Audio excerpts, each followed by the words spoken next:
Lace লগোৱা মেখেলা চাদৰৰ ইমান ডিমাণ্ড আৰু চিশেল লগাই মেখেলা চাদৰ ৰেডি কৰিলে তো তাৰ ডিমাণ্ডৰ শেষ নাই। চ' লৈ আনিছোঁ আকৌ এবাৰ আপোনালোকৰ ফেভৰেট স্কাই ব্লু কালাৰ।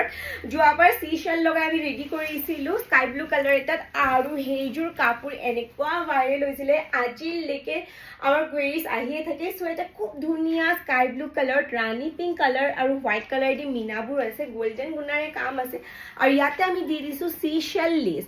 এইটো লেচৰ ইমান ডিমাণ্ডৰ কাপোৰযোৰ ৰেডি হৈ উঠাৰ পিছত ইমান ধুনীয়া লগা হৈছে। চ' মই ভাবিলোঁ আপোনালোকক লগালগ দেখাই দিওঁ। বিশেষকৈ ৰাণী পিংক কালাৰৰ মিনাখিনি ইমান ধুনীয়া লাগিছে, কোৱালিটি একদম পিয়'ৰ পাটৰ নিচিনা টপ নচ কোৱালিটিৰ সৈতে আমি লৈ আনিছোঁ।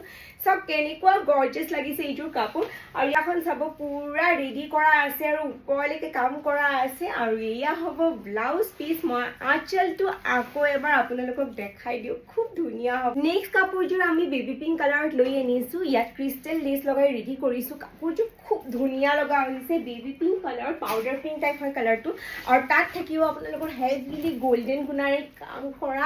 আউটষ্টেণ্ডিং হ'ব এইটো design. For the very first time আমি লৈ আনিছোঁ। কোৱালিটি চাব, বিশেষকৈ বহুত চফ্ট কোৱালিটিৰ আপোনালোকে কাপোৰযোৰ পাব, আৰু খুব ধুনীয়া হয়।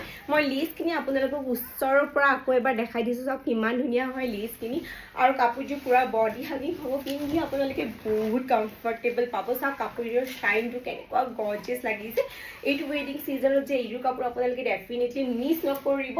মেখেলাও ইয়াতে আমি ধুনীয়াকৈ ৰেডি টু ৱেৰ কৰি দিছোঁ, চাব পাৰে আপোনালোকে কিমান ওপৰলৈকে মেখেলাটো কাম কৰা আছে। খুব ধুনীয়া এইযোৰ কাপোৰ হয়, আৰু এয়া হ'ব ব্লাউজ পিচ। চলিত একেবাৰে নকৰিব আপোনালোকে, আৰু এতিয়াই বুক কৰি ল'ব।